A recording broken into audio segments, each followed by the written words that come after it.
자, 일부 세계 경제의 흐름과 국내 경제 상황에 대해서 배웠고요. 자, 이제 2부로 들어가서 국내 부동산 시장의 현황과 전망, 그리고 향후 투자 전략에 대해서 다 같이 배워보도록 하겠습니다.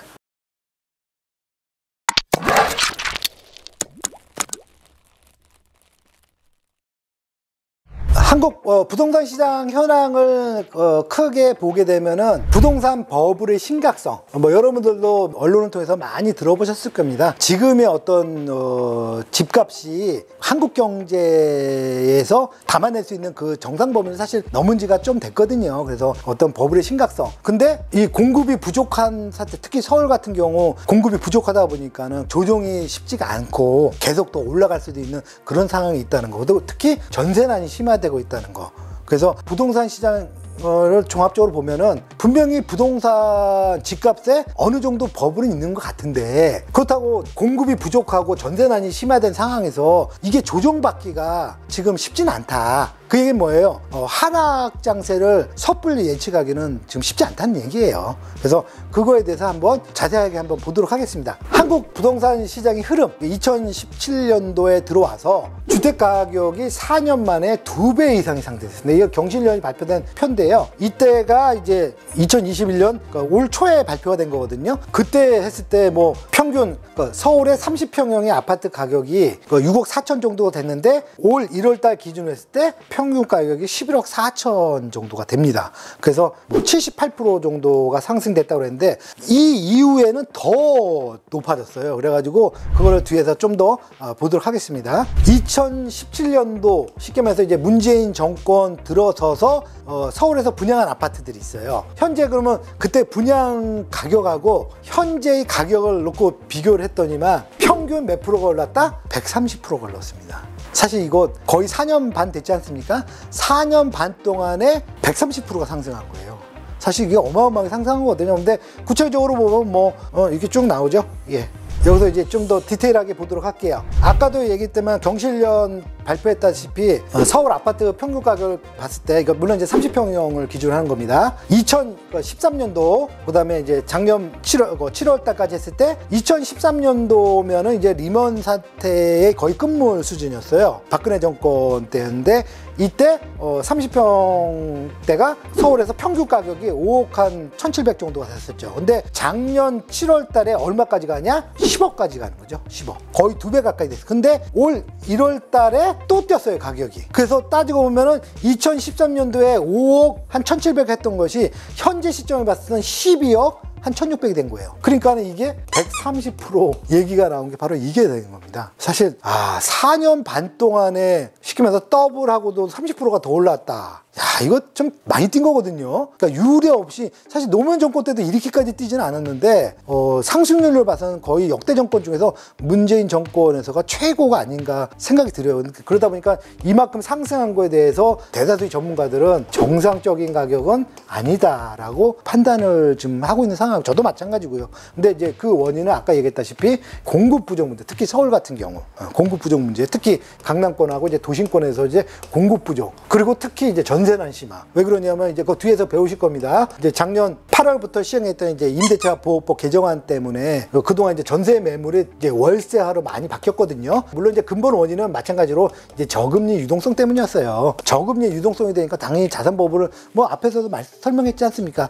자산치고 사실 안 올라가기가 어디 있겠어요. 저금리 유동성 상황에서. 근데 특히 그 중에서 부동산 같은 경우는 당연히 필수품이다 보니까는, 특히 서울 같은 경우는 뭐 공급 부족에 전세난까지 겹치니까 더 폭등을 했던 그 결과로 나아지는 거고요. 아무튼 이게 언제까지가 이렇게 될지는 저도 참 귀추가 주목이 되는 그런 상황입니다. 부동산 시장을 현황을 한번 진단해 보도록 할게요. 한번 읽어보겠습니다. 현재 아파트를 비롯한 부동산 가격이, 그러니까 주택 플러스 부동산 다 포함되는 거예요. 가격이 정상이라고 보는 전문가는 아무도 없다. 저도 마찬가지입니다. 아까 얘기한 대로 이 130%라는 게 4년 반에 130%? 이게 역대 이런 적 없었어요. 이 정도의 상승률은. 물론 이제 여러 가지 복합적인 이유가 있지요. 그건 이제 뒤에서 설명할 건데 어쨌든 결과치만으로 130%가 뛰었다는 거는 사실 이거는 뭐 어마어마한 상승이라 보여지는 겁니다. 근데 이게 비단 한국만의 문제냐? 또 그렇지도 않아요. 전 세계적으로 차이는 있어도 다 집값이 뛰었어요. 뭐 미국도 마찬가지고 뉴질랜드, 호주, 캐나다, 뭐 홍콩, 뭐 중국 말할 것도 없이 결국 가장 근본은 뭐였어요? 바로 저금리 유동성이거든요. 이게 전 세계적으로 휩쓸다 보니까 당연히 자산 버블 현상 나는 건 당연한 거예요. 근데 특히 그 중에서 한국, 특히 그 중에서 서울 쪽에서 특히 강남 쪽은 더 영향을 많이 받은 거죠. 그래서 한번 구체적으로 볼게요. 자, 원인은 전 세계적으로 저금리와 과도한 유동성 장세가 만들어내는 모래성이다. 글로벌 주택시장의 상황이 비슷하다. 이게 모래성이라고 표현을 했습니다. 모래성. 사실 이 문구는 조금 이제 논란의 문구일 수는 있거든요. 근데 전문가는 사실 거의 없어요. 제 주변에 있는 전문가들도 정당이라고 보는 전문가는 없고 저도 마찬가지입니다. 그 얘기는 뭐냐면 이 모래성이라는 표현이 조금 논란이 있을 수가 있는데 버블은 분명히 존재한다라고 이게 보여주는 거예요. 이 버블의 수준이 어느 정도냐는 전문가들마다 좀 달라요. 어떤 분들은 뭐 30%다, 어떤 분들은 뭐 50%다, 뭐 이렇게 하는데, 뭐 어떤 분들은 뭐 10%라 하시는 분들도 있고, 근데 이거는 다 보는 관점에 따라 차이가 있어요. 그러나 분명한 거는 뭐냐면 정상적이지 않은 버블이 분명히 존재한다. 왜? 4년 반 만에 130%라는 건 정말 이건 쉽지 않은 얘기거든요. 우리나라에서도 최초나 마찬가지인 것이고, 그래서 글로벌 주택시장이 전반적으로 다 비슷하다. 우리나라보다 더 높이 뛴 그야말로 뭐 200%된 데도 많아요. 그렇기 때문에 따지고 보면 우리나라가 그럼 세계 1위냐? 아니에요. 세계 20몇 위권밖에 안 돼요. 1, 2위권 보면 주로 대부분 이제 중국 쪽에서 많이 뛰죠. 중국에서 보면 뭐 200% 이상 뭐 되는 데가 수두룩하거든요. 근데 한국은 뭐 21인가 22인가 그래요. 아무튼 제가 봤을 때. 근데 전 세계적으로 다 마찬가지다. 이렇게 보시면 될 것 같고. 자, 앞에 그 표를 보면 정실련에서 이거는 올 초에 발표된 거죠. 30평대 평균 아파트 가격이 어쩌고 해서 78%가 상승했다. 근데 지금은 이거보다 더 오른 상태다. 아까 표를 보면 다시 한번 볼까요? 2013년도 5억 1,700원 평균 가격이 30평대 평균 가격이 지금 12억 1,600이에요. 이게 얼마입니까? 차이가 이게 지금 거의 7억? 그 정도 가죠. 그럼 보세요. 5억 1,700을 대출을 만약에 4억을 꼈다. 그러면 대출 4억 껴가지고 4년 반 만에 7억이 수익이 난 거잖아요. 그래봐야 내 돈 뭐 세금 다 합쳐봐야죠. 뭐 1억 한 3, 4천 들었겠죠. 이거 갖고서 4년 반 만에 이렇게 벌 수가 이게 쉬운 얘기인가요?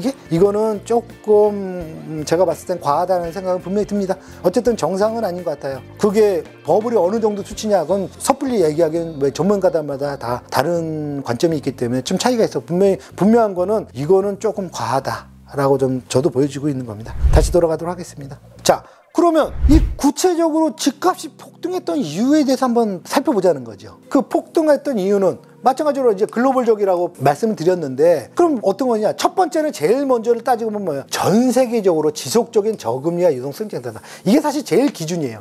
이게 가장 기본이 됐던 거예요. 만약에 고금리였고 고물가였고 유동성이 긴축 경제였다. 그럼 이렇게까지는 폭등을 못했을 거예요. 근데 여러분도 처음에 그 세계경제 배워서 아시겠지만 뉴 노멀 시대 아닙니까? 뉴 노멀 시대는 뭐예요? 저금리, 저물가, 저성장, 양적 완화, 이게 핵심 아닙니까? 그러다 보니까 저금리의 양적 완화, 돈이 쏟아진 거예요. 그러니까 당연히 자산으로 몰려갈 수밖에 없었고, 자산이 폭등한 건 글로벌적으로 다 마찬가지라는 얘기예요. 약간의 차이들만 서로 있을 뿐인 것이고. 그래서 사실 이게 가장 기본인 거예요. 근데 뉴 노멀 상황에서는 어쩔 수 없었어요, 이건. 그러면 이거는 전 세계적인 공통 글로벌적인 상황인 것이고, 그럼 한국만의 다른 원인이 또 있느냐? 한번 보도록 할게요. 기형적인 부동산 정책과 풍선 효과. 문재인 정권 들어와서 대책이 26번인가 나왔죠. 각종 진짜 역대 정권 중에서 가장 부동산 규제를 많이 했던 정권 중에 하나가 바로 노무현 정권이었었는데, 여러분들 아시죠? 노무현 정권 버블7, 초과이익 환수제, 뭐 투기과열지구, 투기지원박 해가지고 엄청나게 이 규제를 정말 강력하게 했는데 문재인 정권 이거보다 더 했어요. 어마어마하게 작년 진짜 8.4 대책 뭐부터 시작해가지고 그 전에 26번에 걸쳐서 엄청나게 규제 정책, 그 규제는 대부분 뭐였어요? 소유를 감소시킬 수 있는 그런 정책에 포커스를 맞췄거든요. 그러니까 이게 문제가 된 거예요. 뒤에서 좀 설명을 할 텐데, 정책을 했지만 실제로 시장에서는 어때요? 반대로 방향이 된 거예요.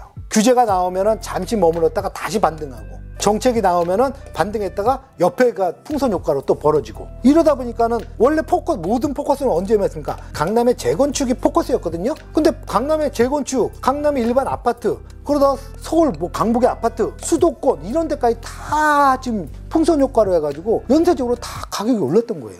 이거는 뭐냐면 부동산 정책이 너무, 그러니까 수요 자체를 완전히 감소시키는 정책으로만 폈는데 사실 이게 문제가 되는 거죠. 왜 그러면 보시면은 규제로 인해 가지고 강남과 서울의 만성적인 공급 부족 현상이 벌어진 거예요. 원래 규제를 제대로 하려면은 당연히 수요 억제책도 해야겠지만은 플러스 뭐예요? 공급 증가도 해줘야죠. 저금리 유동성으로 인해서 어쩔 수 없이 수요는 폭등할 수밖에 없었던 글로벌적인 상황이었어요. 그런데 이것만 찍어 누른다고 이게 찍어 눌러지나요? 규제를 하더라도 이거에 반대되는 공급을 확대했었으면은 밸런스가 맞췄을 텐데 어느 정도. 이거는 안 한 상태에서 이것만 계속 집중을 했단 말이에요. 노무현 정권 때도 마찬가지였어요. 노무현 정권 때도 처음에 모든 규제를 쏟아붓고 정 안 되니까 나중에 2기 신도시 했던 거 아닙니까? 근데 2기 신도시가 입주하려니까 다 정권 바뀌고 나서 하고 있잖아요. 문재인 정권도 마찬가지예요. 지금 뭐 이사업 대책, 뭐 작년에 뭐 5, 6 대책 뭐 이렇게 나오면서 대규모 공급 대책, 뭐 그다음에 3기 신도시도 지정하고 했지 않습니까? 근데 이게 정권 때 입주가 안 되잖아요. 다 다음 정권 때 해야 되잖아요. 빨라야 2026년인데 그때까지는 이거 어떻게 하겠습니까? 공급이 부족한 거를.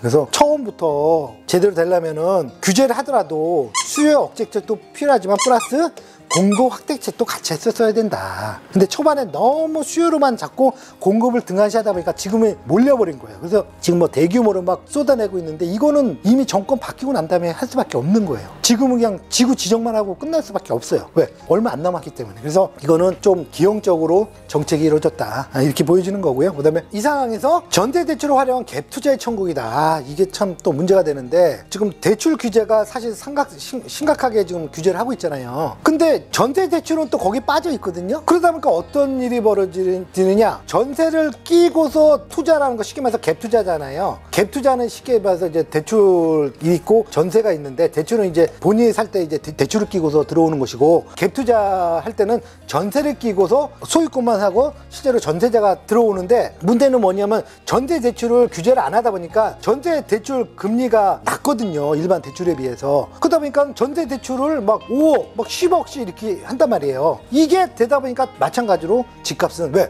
전세 비율이 높아지니까, 전세 대출을 활용한 전세 비율이 높아질 거 아니에요. 금액이 높아지니까. 그러니까 당연히 집값은 올라갈 수밖에 없는 거예요. 그러니까 우리 어떻게 보면 이제 갭 투자의 천국이다 이렇게 표현하는 게, 실제로 내가 들어간, 만약에 이게 뭐 10억짜리다 그럼 내 돈 예를 들어 가지고 뭐 3억을 넣고 전세를 7억 전세를 해버린 건데, 이 7억을 전세 대출로 해버렸거든요. 뭐 지금은 이제 쉽지 않은 얘기지만은, 이러다 보니까는 금액이 돼버린 거예요. 이게 바로 소위 말해서 우리나라는 이게 이 갭 투자의 천국이다. 왜? 바로 이 전세 대출을 활용한 이 갭 투자를 정말. 그래서 근데 이제 또 문제가 뭐냐면, 그럼 전세 대출을 규제하게 되면 어떻게 되냐, 실제로 실거주하는 이 전세자들한테는 또 피해를 가죠. 그렇기 때문에 요번에도 강력한 대출 규제에 전세는 빼졌더라고요. 전세 대출은 실수요자한테 피해를 줄 수 있으니까, 이걸 계속 갭 투자로 활용하게끔 내버려 두는 게 과연 맞나라고 싶습니다. 대체투자처가 부재한 상황이죠. 이러다 보니까 대체투, 예를 들어 가지고 뭐 대체투가 막당한 뭐 주식이 됐든지 간에, 아니 뭐 다른 이런 쪽으로 됐어야 되는데, 아까 처음에 얘기했다시피 가상화폐는 이거는 뭐 얘기할 수 있는 논점에서 제어야 되는 거니까서 받쳐줘야 되는데, 그 대체투자처가 사실 주식 말고는 없어요. 근데 주식도 지금 반등을 못하고 있는 상황이잖아요. 그러니까는 이 부동산으로 몰릴 수밖에 없는 그런 상황이, 그러니까 이런 종합적으로 빚어낸 결과다. 그러니까 다시 한번 정리해 보면은, 저금리 유동성은 글로벌적으로 공통된 상황이다 보니까 당연히 수요가 폭증할 수밖에 없고 집값이 뛸 수밖에 없는 상황에서 제대로 정책을 수요 억제 플러스 공급 확대를 해줬으면 그나마 괜찮았을 텐데, 그러질 못하고 수요로만 누르다 보니까 공급이 만석 부족 현상이 벌어졌다. 그러다 보니까 당연히 기득권에 의해 가지고 집값이 더 뛸 수밖에 없고, 그런데 거기에 또 전세 대출을 활용한 갭 투자까지 가능하다. 이런 상황에서 따지고 보면 130% 뛰는 게 이해는 됩니다. 이렇게 다 따져보면 그럴 수밖에 없어요. 특히 서울 같은 경우. 다섯 번째로 보게 되면은, 자, 원래 수요 공급이 항상 뭐든지 기본은 원칙입니다. 근데 그거를 무시한 수요 억제 정책도 아까 얘기했죠. 수요를 억제해버렸다는 거. 근데 이 억제 정책만으로는 공급 부족 현상을 해결할 수가 없어요. 왜? 수요를 누른다고 눌러집니까? 저금리 유동성 장세에서 어떻게든지 삐집고 들어가지요. 개인 누르니까 법인으로 가고 임대사업자 등록해서 가고 이런 식으로 벌어졌잖아요. 그렇기 때문에 이거는 쉽게 말해서 기형적이다 이렇게 해가지고는 안 돼요. 근데 노무현 정권 때도 초창기에 이랬었거든요. 그래서 결국은 2기 신도시대하고서 막 공급했었죠. 근데 그거는 정권 지나고 나서 이제 된 것이고 문재인 정권도 똑같이 그거를 지금 답습하고 있어요. 그러다 보니까 지금 3만 채인가? 아무튼 이게 쏟아내고 있는데 그것은 이 정권의 하에서는 안 돼요. 이미 되려면 최대한 빨라봐야 2026년에 입주하는 이런 형국으로 가기 때문에 이게 효과가 발휘하려면 그때까지 그럼 어떡합니까? 지금의 상태를 방치할 수 있나요? 그러니까 이게 참 답답한 거예요. 그래서 부동산 폭등의 결과로 나타났다. 이게 130%다. 이렇게 말씀드릴 수 있고요. 격언이 있습니다. 부동산에 돈 앞에 장사 없고 물량 앞에 대책 없다. 이 말만 듣기는 조금 이해하기가 어려우실 것 같은데 이게 무슨 소리냐면 돈 앞에 장사 없다. 이게 무슨냐? 돈. 쉽게 말해서 뭐야? 저금리 유동성 장사에서는 장사가 없다. 쉽게 말해서 뭐야? 폭등을 할 수밖에 없다 이 뜻이에요. 왜? 돈이 쏟아져 나오는데 당연히 그쪽으로 몰려갈 수밖에 없잖아요. 반대로 물량 앞에 대책 없다. 이게 무슨 소리냐? 소위 말하는 이제 역전세란이 벌어지는 겁니다.